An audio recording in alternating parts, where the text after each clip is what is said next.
Almost at the end of the year, so it's time for some financial stocking stuffers.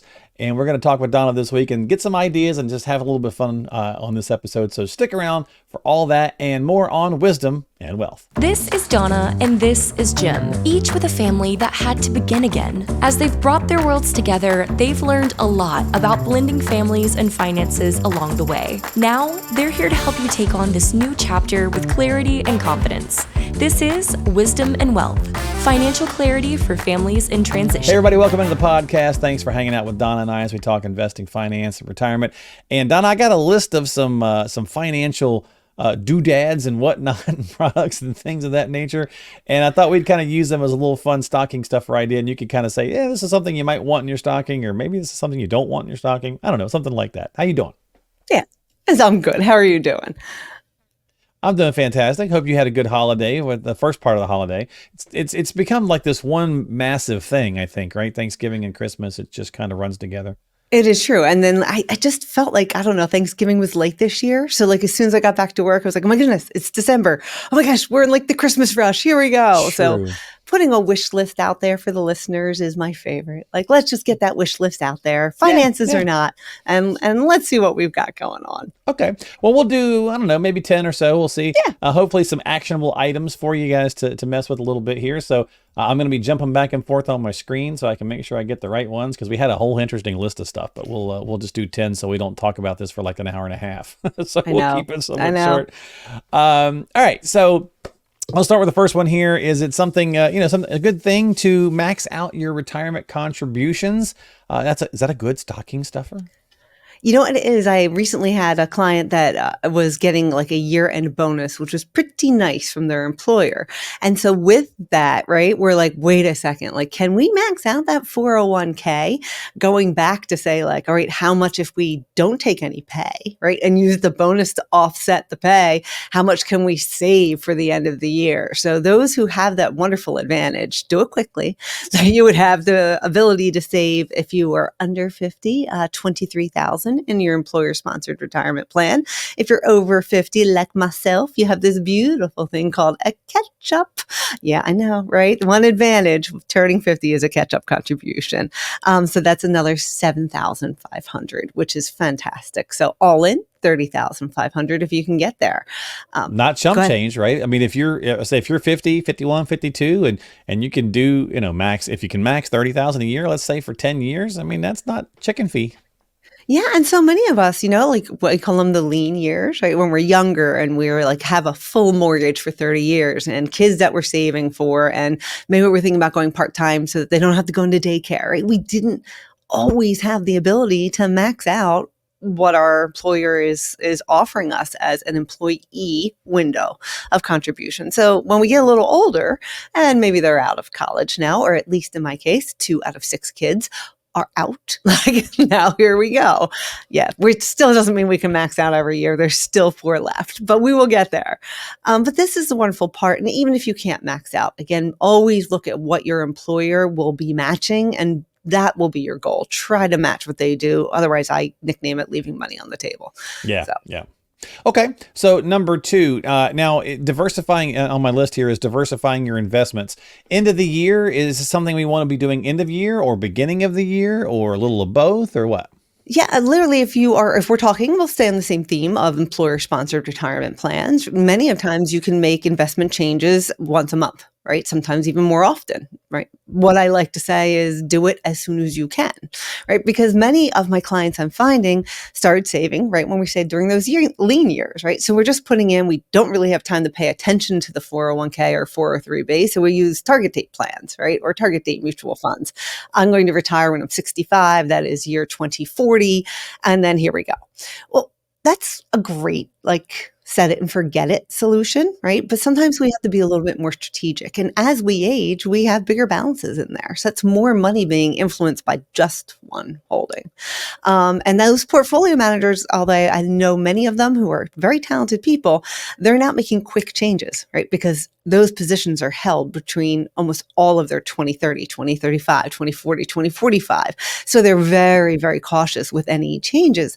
But if you can actually have like professional management or someone helping you with the asset allocation on a quarterly basis, you can kind of have that asset allocation set up to be more reactive to what we're actually seeing in the marketplace and jobless claims and what's really running and what's on the global atmosphere. Like these are those things that we can pivot and change. So I would say do it now, move right into 2025 with your allocation set.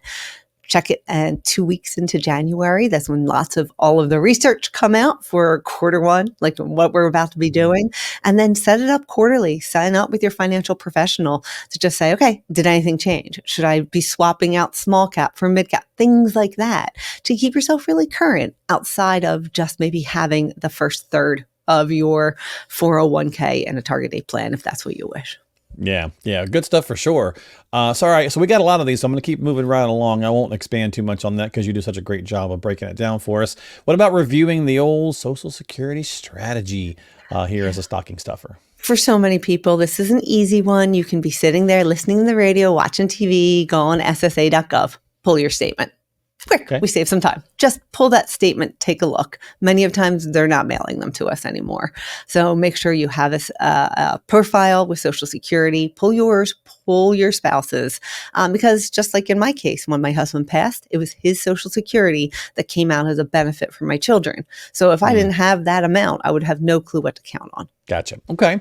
Now I actually just came across this the other day. I was going through some papers and I found an old account that wasn't much there. So, but still consolidate these things, right? I mean, at the end of the year, if you're cleaning up some paperwork, like just like I was just doing, it's like, oh yeah, I forgot about this, right? Not a big amount, but that's not the point. Go ahead and just consolidate that. I love that. And consolidation, again, let's go back to that asset allocation. If you have everything consolidated into one or maybe two accounts, like maybe your employer and maybe a traditional IRA, you're actually able then to say, okay, all of my investments are moving in the allocation that I want them to. They're moving in the same direction, as well as, kind of organizing yourself. Logins change, cell phone numbers change, names change. Like I could be Donna Sefton, Donna Kendrick, or Donna Guillen.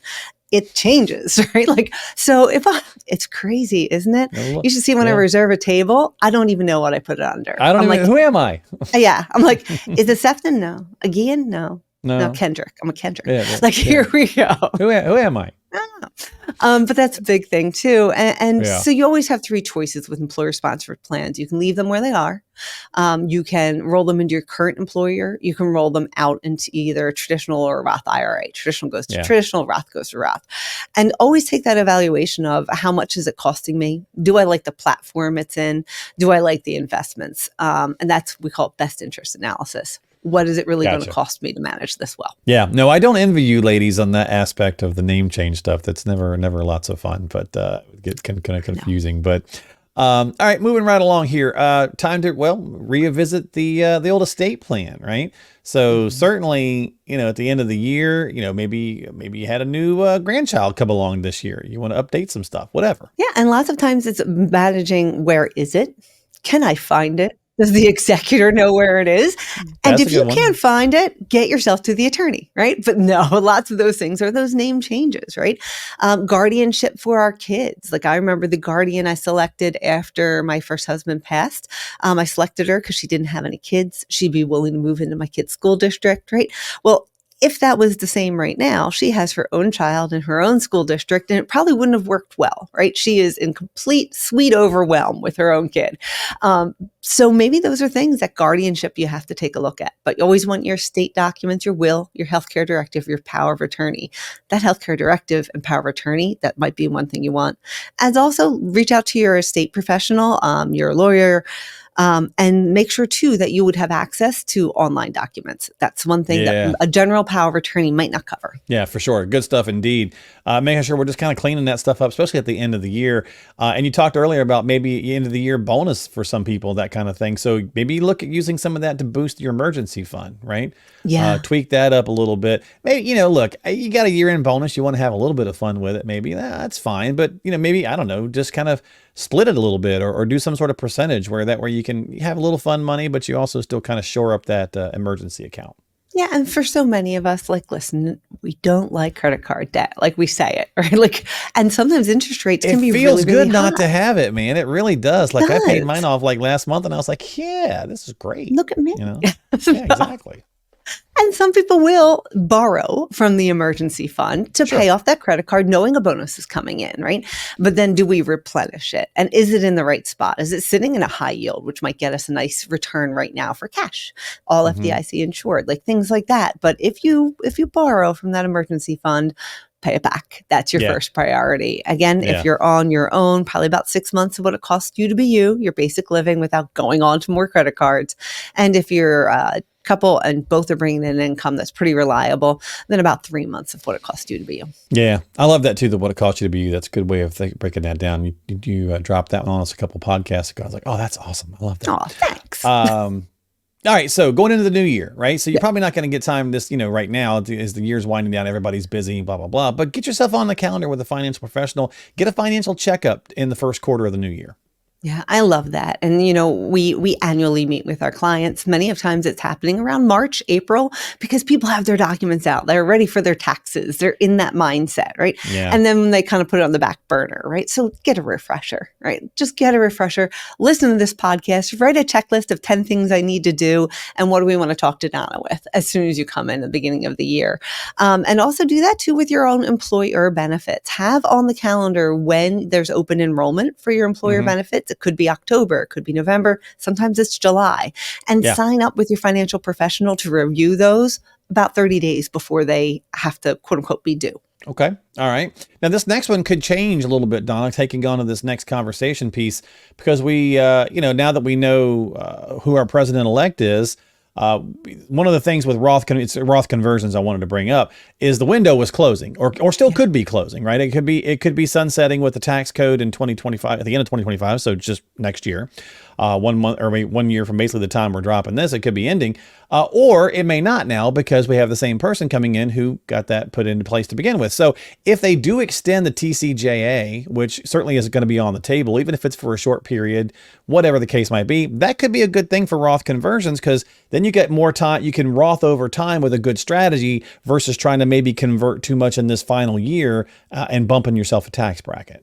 100%. And for some clients, they hadn't retired yet. So they were still earning a wonderful salary, right? Yeah. And so that Roth conversion really helps at that sweet spot where you're kind of retired, not bringing in what you used to, and you're not going to jump into the next tax bracket. And so that's many the big of thing. Yeah, that's it. And so for many of times we're putting that off until our clients are semi-retired or retired, or maybe not even that, but they've had a change in career, right? So they're like, ooh, didn't make as much this year. Let's jump at it. So it's a wonderful time to sit down and say, hey, were we tabling that? And is this the year to do it? As well as, could this just be our only window to do it? For so many people, their income is now over the Roth limit. So they can only contribute to a Roth either if it's over through their 401k or creating Roth conversions. But no matter what, that's part of your retirement plan, is making sure our RMDs, required minimum distributions in our traditional IRA, don't have to be as big if we don't need them to be through Roth conversions. Yeah, I mean, nothing's written in stone. We don't know what'll happen, but I know a lot of advisors are kind of, from a planning standpoint, just purely, excuse me, from a tax planning and efficiency standpoint. Hey, if we can have more time to do Roth conversions over the next couple of years, that would be great, right? So again, it's all about the personal strategy, but it's something that could be on the radar for you to keep an eye on, depending on what happens with the tax code changes. Exactly. All if right. it's on your window, try to do it. So Yeah, exactly. All right. This one's one you could probably knock out pretty easily here as a stocking stuffer, and that's automate bill payments and maybe even the savings contributions. A little automation. I know we're AI'd to death right this minute, but as far as the AI stuff goes, but some simple automation could be useful. Yeah, I mean, a lot of it too is so many people say like, okay, I'm not going to go ahead and get that $5 coffee, right? That's something I'd be doing every day. I'm not going to do it. I'm going to save that money. But then they're just spending that money on something else, right? So get yourself automated. Right. Like if you truly, like at the end, you can do bill payer, or if you have all of your banking and savings in the same police and fire or whatever it is, you can say, okay, at the end of of each week, $35 goes into savings out of my checking, right? And you can be proud that you didn't spend that on coffee, but you're still savings, right? Or that goes right into your 401k. You've taken that out of your salary before your W-2 even comes out. But that's just use automation when you can. And a lot of it is for like our older generation. Like if you can partner with them and help them set it up, because listen, like mail gets lost, right? Mail becomes like spilt with coffee, and they might forget to pay that next bill. And this just keeps their credit up and running. And I always say that to my young kids too, who live a very busy life and they don't write checks like I grew up, right? And they don't use cash like I used to. Let's just automate these, at least for minimum payment, to keep your credit strong. And then you can go in and pay the full bill. All right. Well, let's do our final one here. And that's maybe not super sexy for insurance, but I mean, for Christmas, but it's insurance. I kind of messed up my own joke, but insurance coverage gaps, take a quick look at the end of the year. Is there anything we need to tweak here? Yeah. And we always say every 3 to 5 years, get your home, your auto insurance professionally reviewed, because certain carriers write or charge differently depending on the area that you're in. Certain carriers here in the Philadelphia area, they are very expensive. And so they give the clients like, just pay $4,000 a year or we won't insure you, knowing you don't want to pay $4,000 a year. But some of my clients are on automatic bill payment, haven't even paid attention. They haven't opened the PDF. They're not looking at the mail. And next thing you know, $4,000 is coming out, not $1,200, which is what they thought. So always be proactive. Set that at your end of the year. Let's get an independent review, at least every 3 to 5. And for many of my clients that are in my age bracket, right, all of a sudden our net worth might be looking pretty good, right? Where it's not as lean as before. So consider umbrella insurance, right? An additional layer of liability to kind of go over your home and your auto. Most likely we have kids all on our insurance policies. They're liabilities, those sweet little devils. Let's make sure we have coverage for them. Yeah, it just dawned on me, Donna, that as we were doing this, we should have sang these, like 10 insurance coverages, 9 blah blah blah. No, you and my husband are like the musicians, in the band. We can play things. Not me. I'm an advisor for a reason. All right, sorry. I gotcha. Well, hopefully this helped you out a little bit, folks, with some interesting ideas for some stocking stuffers. I mean, that's just to kind of play on the holidays, but it's important stuff. So as you run through the checklist, great thing about podcasts is you can rewind and listen to it again if there's something you missed. Donna had a lot of great information in there for you. So if you need some help breaking some of that down or just kind of tweaking some things, making sure that you're on the right path for yourself, reach out to her online at seftonfinancial.com. That's seftonfinancial.com. We got links in the show descriptions of the podcast, whether it's an audio or video form. So just click on the links and get yourself some time onto the calendar. And that's going to do it for this episode. So thanks for hanging out with us here on Wisdom and Wealth. We always appreciate your time. Miss Donna, I will see you for one more episode before the year closes out here in just a couple of weeks. So we'll catch you soon. Thanks. We'll see you next time, folks. Take care, and don't forget to subscribe to Wisdom and Wealth on Apple, Spotify, and YouTube. We'll see you later.